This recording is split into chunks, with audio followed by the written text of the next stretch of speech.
All right, we saw other GMs and head coaches across the NFL fired on Black Monday, but as you guys know, the Giants announced that Joe Schoen and Brian Daboll are running it back in 2025. Our New York Post Giants beat writer Paul Schwartz was at the Giants facility, and he's on with us to give us the 411 on I guess, Paul, we can call this a not so Black Monday for these guys, and we can also call this the end of the season blue rush. Let's put this season to bed. First and foremost, your mark safe after yesterday's wild day. Can you kind of take us through what that day was like for you guys, the beat writers, and everything, all your takeaways from a wild day at Quest Diagnostics Training Facility?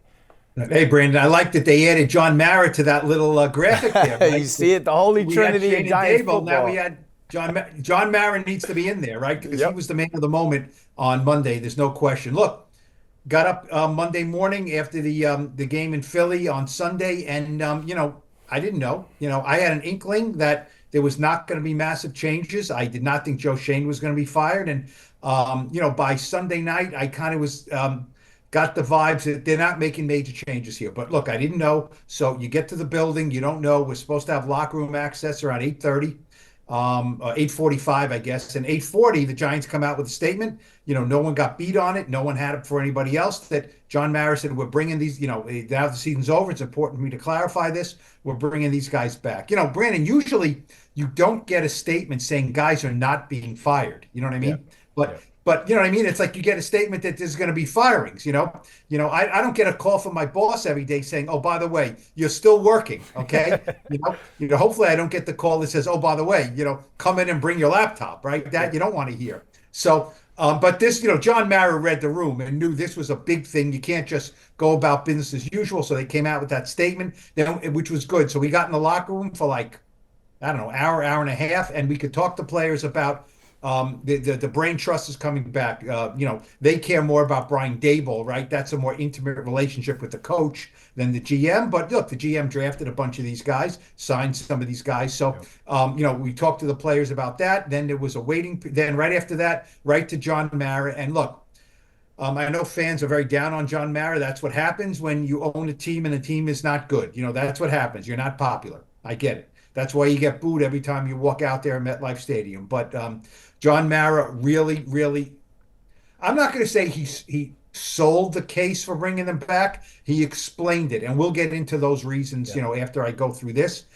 John Mara was very succinct about not being happy with 3 wins and not saying that these guys did a great job, but saying, I feel they're the guys who can lead us out of this. Yep. Then it was a break. Then we got very often when we have Joe Schoen, 2 or 3 times a year before the season, training camp at the bye week after the season, we get them. We get Schoen and Daboll together. They split them up, which is the right thing to do. We got Brian Daboll first. Then we had a little break. Then we had Joe Schoen, and that was it. So yeah, a lot of guys talked about a lot of things, and a lot of dialogue and a lot of talk for basically saying Yep.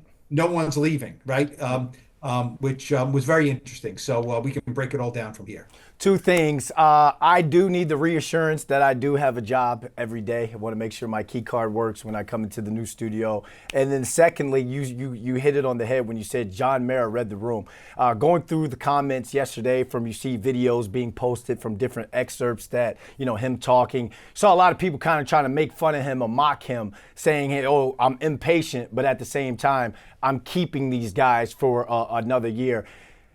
He had to be professionally frustrated, Paul, in my opinion, to kind of drive his frustration out there and really let the fan base know, hey, I'm not cool with this at all, but I want this continuity. So we heard, like you said, Brian Daboll spoke, Shane spoke, a very impatient Mr. Mara spoke on what I like to call his LeBron James decision. So where does this organization go from here, Paul, after being there all day yesterday and hearing all 3 of these gentlemen right here speak? Look, John Mara said, look, it was it was full of contradictions, and he admitted that, excuse me, he admitted that there are contradictions. Like, we brought up that, look, last year after the season, they won 6 games, and he said, I need to be standing here next year and see improvement, see that the team is heading in the right direction. So I asked him, how can you say that now after 3 wins? And he said, certainly the signs are not based on our record. You know what I mean? So he knows that. he knows that I can't sit up here and say these fellas did a great job and that's why I'm bringing them back. Yeah. So he mentioned for Brian Daboll's case. He said, he can't say, well, he had a good team. He said, we stunk. He literally said, the owner of the team said, we stunk. Okay, if you stunk, why are you bringing these guys back? He said, well, for Brian Daboll's case, he won the Coach of the Year 2 years ago. He still has that in him. I don't think that was a mirage. And he said he liked the way the team hung together. And he said, I'm in all practices. I'm in the locker room. I'm in the meetings, and I didn't see signs of this team splitting apart. So I like that. For Joe Schoen, he said, well, this year's draft was a good draft. Okay. And he said, and I'm in the building and I like the process. I like the staff that he brought in. Don't forget, they changed their staff. Their front office, he feels, is very good. So he's saying, I like the way they go about and make these decisions. Now, the decisions all have not worked. Brandon, I think it can all be crystallized to this. Okay. It's like when you have your checkbook, right? I can't balance it. It doesn't make sense to me. I don't have the money. Okay, so you say, how are we going to afford this, right? The black and white here says we don't have the money. It is a leap of faith. He said, it's my instinct and my strong belief that we are going to go in the right direction. It's hard for me to say we're going in the right direction right now because we've been going backwards. Okay, that is an incredible statement. We are going backwards. It is my instinct and strong belief, right? Now, if I asked you, Brandon, I have $10,000. Can you invest it for me? And you said, it is my instinct and strong belief that this will make money. Okay, I'd rather you say, I know this is going to make money, right? So that's what, look, he's the owner. He has the right to do this. And Steve Titch was in agreement with this. Instinct and strong belief, not I have the facts here that say these guys should come back, because he doesn't. He actually was asked, what makes you say the roster, Joe Schoen's roster, is better this year than it was? He said, I can't say it is. Instinct and strong belief. And you're talking about a fan base that wants an investor to be bullish when it comes to their return and their aggressive investment, because these and it's not like we're saying anything or we're bashing this team right now. He pretty much said everything that everyone on Facebooks and the Snap Faces and Snapchats and X's have said, but he just politely said it. It wasn't no bashing or name calling at all. And it's like, one part of me listening to it is like, yeah, Mr. Mayor, talk that. Like, I love what you're saying. Like, if the fan base is going to eat this up, but then he went, he talking that cycle or that circle. How hot is this how hot is their hot seat, Paul? He kind of didn't really address that. He kind of left that up to you guys. Obviously, the offseason is Joe Schoen's in season. It's going to be a huge free agency for him. So how long or short is these guys' leash? Well, it's first of all, they're both signed to 5-year contracts, so they both have 2 years left on their contract. That doesn't mean they're going to play out these next 2 years. Look, John Mara is not an idiot, despite what people think. And by the way, there were some reports out there that he issued a playoff mandate. There is zero truth in that. No, he has never issued a playoff mandate. It's just not his way. The mandate he issued last year, he did not follow. They did not show improvement. He's saying, but I'm not. So as far as the hot seat, there's a hot seat here, but it's counterproductive for John Mara to come out here and say, look, there's no playoff mandate. He said, I need to be out here next year in a better mood. Okay. He said, it better not take too long. I'm just about out of patience. And now fans will roll their eyes and say, last year he said the same thing, and then they won 3 games, and he didn't fire everybody like we want. So his patience, he's an old man who keeps on talking about not having patience, and he keeps on showing patience. Look, you've been in locker rooms, you've been on teams, you know what happens when everybody goes, right? And I'm not saying you should keep guys because you don't want the uneasiness of firing everybody. It's hard to fire everybody. Then you got to do a coaching search. You got to find a GM. Then the GM's got to bring in a new staff. Then you got to hire a head coach, and he's going to hire all new staff, and you have all new support personnel. Do you want the head coach want his own?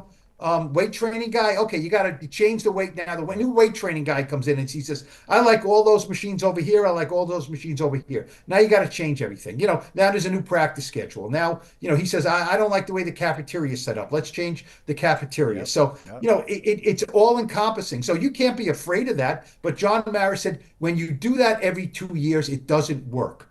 So yes, that there is a hot seat for these guys, but they know it. They know. But you know what? What happens if they get a rookie quarterback and they play him? Yeah. You can't say, look, there's a rookie quarterback and we got to win 10 games to make the playoffs. So, but you also can't be, you have to look yourself in the mirror. Joe Schoen and Brian Daboll now know they had a reprieve. They had a reprieve Yes, from they the did. government Yeah. here. Yes, Okay. they did. They got a reprieve. You can't go out and commit the same crimes or else there'll be no more pardons. Yeah, because I wonder, he talked about them having and speaking at length for hours on Friday. Paul, that must have been one heck of a PowerPoint presentation by Joe Schoen and Brian Daboll to get that stay of execution. And I wonder, like, what was it? And he didn't kind of touch on it exactly. They were all kind of coy on it and be like, that was private conversations. But I wonder, what was it about what Joe Schoen and he and Brian Daboll spoke at length to where he's sitting there and he hits up Mr. Tisch and they're like, you know what? Let's give him one more. But at the same time, it's like we're parents. It's like we're sitting there, we're going on a car trip, and we got the kids acting up in the back, and Mr. Mara gave that whole, instead of looking through the rearview mirror, he looked back and said, if I gotta stop this car one more time, somebody's getting the belt to the butt, and that's kind of what his demeanor was like yesterday. So I wonder what that Friday conversation was like with Joe Schoen rolling out his plan. I know those scouts have been all over the place looking for that quarterback. And he mentioned it could be a veteran quarterback that comes in. It could be a rookie quarterback that comes in. But I know those scouts have been out of that building doing their due diligence at all these games. That's why we see them popping up at the Colorado games, Georgia games, Clemson, all over the place. Paul, a lot of people have been talking about, obviously because, Mike Kafka has been requested to interview for the Chicago Bears head job and New Orleans Saints head job. A lot of people have been talking online about Brian Daboll possibly maybe not having to give up his play calling duties, but if that could be something that kind of helps him as a head coach and like oversee everything as a whole. So what do you think about or what Daboll does about the play calling duties going forward? And do you think Mike Kafka is on this coaching staff come the official league start date of the new year? I don't think Mike Kafka will be on the coaching staff, and not because they're going to get rid of him. It's just that he was demoted as the play caller after 2 years, and I feel pretty confident that he will get a job somewhere. I don't think he's getting the Bears head coaching job. He's from the Chicago area. He played at Northwestern. Mike Kafka is very highly regarded in the league. He learned at the foot of Andy Reid in Kansas City. He had a great first year with the Giants. Not that they scored 1,000,000 points, but they made the playoffs with his first year as a play caller, right? Yeah. And Daniel Jones had his best season, and then things went south. But so I think he will get a offensive coordinator job that allows him to be the play caller, and he'll probably leave. Now, if Brian Daboll comes up with him and says, "Look, I'm giving you the play calling back again," in the back of Mike Kafka's mind, he could say, well, you're giving it to me again. Then if we go 0-3, you're going to take it back because you did that once before. So we'll see about that.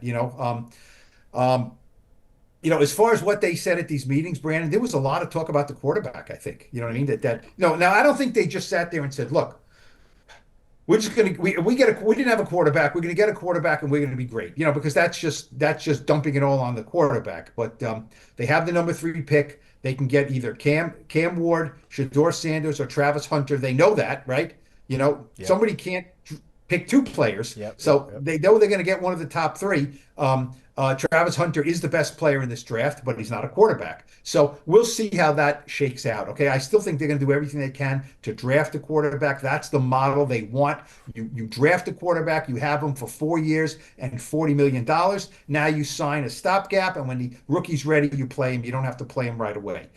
That's the plan. We'll see. You can't just draft a quarterback. You can't just say, okay, Jalen Milroe was 3rd on our board. We'll take him 3rd. He's not worth the third pick. You can't do that. And the one thing I like that Joe Schoen said is because he was asked this. Look, you're kind of on a hot seat here, so are you just going to go out and just do all kinds of crazy stuff and bankrupt the salary cap and sign a bunch of guys because thinking, you know what, I'm not going to plan for 2026 because I'm not going to have a job then. And Joe Schoen said, there will be no Hail Marys. There will be no Hail Marys for self-preservation. And I believe that because he has not done that. They did some of that in 2022 to build the team around Daniel Jones. But, Joe Schoen's point to John Mara is we got over 40 million next year under the salary cap. We have over 100 million in 2026.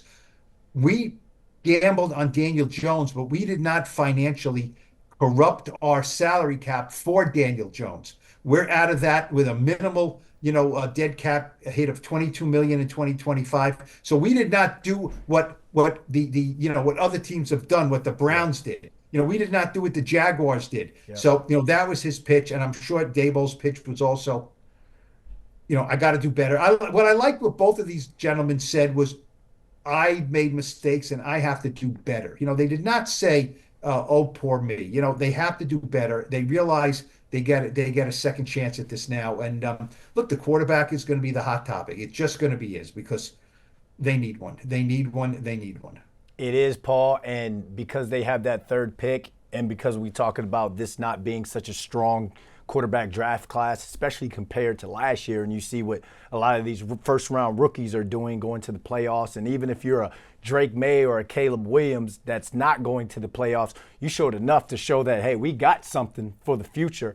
This is why, for one, that not strong quarterback draft class, but John Mara saying, I'm tired of watching teams go up and down the field on us. I think that has to be addressed. I'm thinking they're going deep, some sort of beef up that interior defensive line to have somebody right next to Dexter Lawrence. Dexter Lawrence, all by himself almost, was on pace and was leading the league in sacks. That defensive line, that pass rush, that pressure was leading the league in sacks. And then all of a sudden, they couldn't stop the run. They weren't getting there in time, and that exposed the back end, that secondary. You can't have enough pass rushers. So I believe that. He also said more depth on the offensive line. Andrew Thomas coming back. You don't know what he's going to be like. Is he going to be 100% when it comes to that ankle? And then when we talk about the right tackle, Evan Neal, is he going to even be on this roster? I mean, Jermaine Illuminor could be there, but maybe they flex him, or he may have to move over to or stay at left tackle for a bit as Andrew Thomas gets healthy. And then obviously the quarterback position. So people, I think you're hearing it here first. I don't think they go quarterback in that first three. I think they find some sort of quarterback or make an aggressive move or aggressive play or trade in that offseason, and not just for a Justin Field or a Kirk Cousins, because if this is my last year and I'm on a short lease, I'm sorry, I have to go with someone that's been more than proven in this league. And I know Kirk Cousins was, but he just hasn't looked the same. He didn't look the same in Atlanta. That's why he got benched after, 5 bad weeks of football. So Mr. Mara said a lot in that press conference, and there's a lot of things to unpack there, but I think people need to understand that they may not go quarterback right there with that first with those first 3 picks. They might not. I mean, they have to bring in a quarterback or two. For sure. I think they just will. They have the only one on the roster is Tommy DeVito, who's an exclusive rights free agent. So they will bring in a starting quarterback. There's no question. About John Mara saying, I'm tired of seeing offenses go up and down the field on our defense. A lot of people took that, okay, Shane Bowen's out. You know what I mean? I'm not so sure about that. John Mara expressed frustration about a lot of things. You know what I mean? I've heard him after seasons just go, I'm tired of this. I'm tired of this. I don't like that. And that doesn't mean everyone's getting fired. It means he was tired of seeing it. Joe Schoen told us yesterday that he was in all these meetings and he was talking to the defensive players, and he talked to Bobby Okereke, who's someone I had a nice conversation with in the locker room on Monday also. And, about Okereke was saying he's had 4 defensive coordinators in 4 years, you know what I mean? And things like that, or 4 and 5 years with the Colts and then with the Giants. And, Bobby Okereke does not want Shane Bowen to be fired, even though he did not have a great year for Shane Bowen before he got hurt. And he connected better with Wink Martindale and what his scheme was. But the thing is, Bobby Okereke told me some of that's on me. I needed to work harder on my relationship with Shane Bowen as I had with Wink Martindale and get used to what he wants me to do. And that Wink would just say, okay, the hell with it. We're all going. We're coming. Either you're going to win or we're going to win on this play, but we're going to make something happen. Shane Bowen's philosophy is sit back a little bit, let's survive another down. And Bobby Okereke said, I need to do a better job of realizing that passive aggressive, how to mold that into my game to, okay, I understand we're not going hell's bells here, but Yep. I also can't just sit back. You know what I mean? Yep. Yep. So Yep. he gets a new guy, he's got to change all that and get a new system. So I'm not so sure they're changing the defensive coordinator. They may have to ask him to tweak some things. They may, they need help there. They need another cornerback. They need, as you said, help on the defensive interior. They won 3 games. They need help almost Yeah. everywhere. Okay, Yeah. you know what? They don't need a starting left tackle if Andrew Thomas is healthy. They don't need a nose guard if Dexter Lawrence is healthy. They don't need a wide receiver one when they have Malik Neighbors. Anything other than that, and they don't need one starting outside linebacker and probably two. They definitely don't need to replace Brian Burns. And Kayvon's fine. He just needs to get a little better. There's a lot of holes. There's a Yep. lot of holes or a lot of areas you can say, yeah, we could use another one of those. If Bobby Okereke is going to have or do a better job or put it on himself to do a better job of understanding Shane Bowen, I think some of those corners need to as well, because not one of these corners or the DBs on this team was drafted for Shane Bowen outside of Drew Phillips and Tyler Nubin. But those are young guys.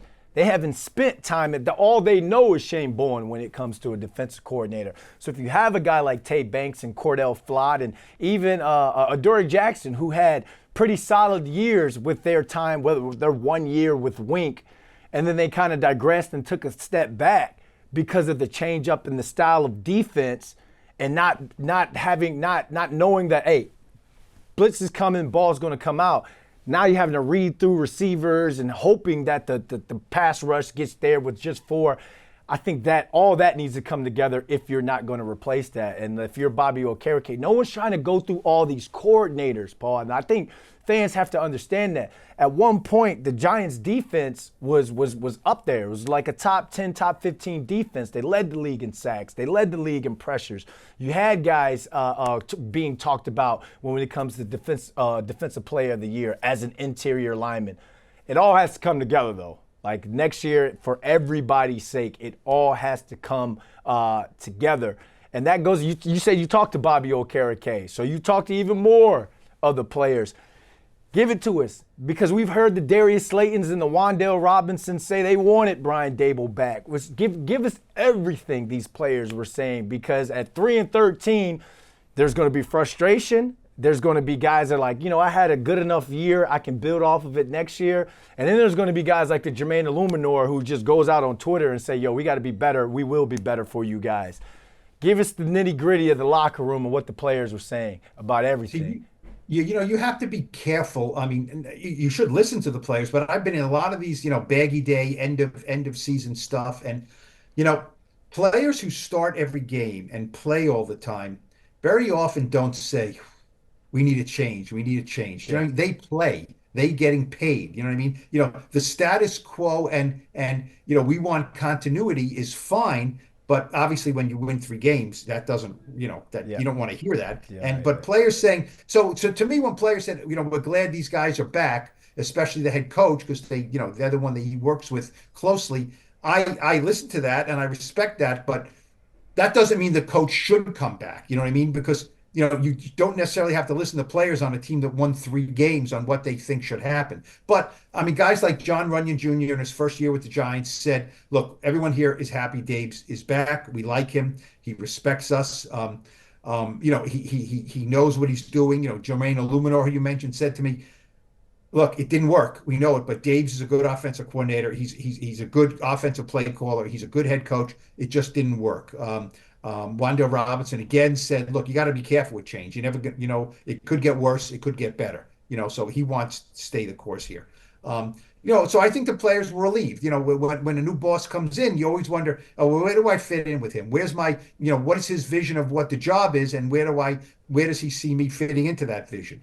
So a lot of these guys who play a lot now, Jalen Hyatt kind of was like, well, we'll see. Jalen Hyatt's not getting any run on the field and then gets thrown to. So, there are guys who are quote unquote disgruntled or not happy with their lot in life. That's one thing. But but I do stress that, Brian Daboll did not lose the locker room, and the players still wanted to play for him. But look, everything gets, he's got to become a better head coach. Yeah. They need some better players in here. He needs to be a little more forceful. I think maybe with some of these guys, you've been in the locker room and things. I think it could be a little more forceful, a little more edgy. I think there could be a little more edgy. Maybe he makes things a little too comfortable for these guys. Never criticizes them publicly and things like that. Maybe the edge has to go up a little bit without turning on them.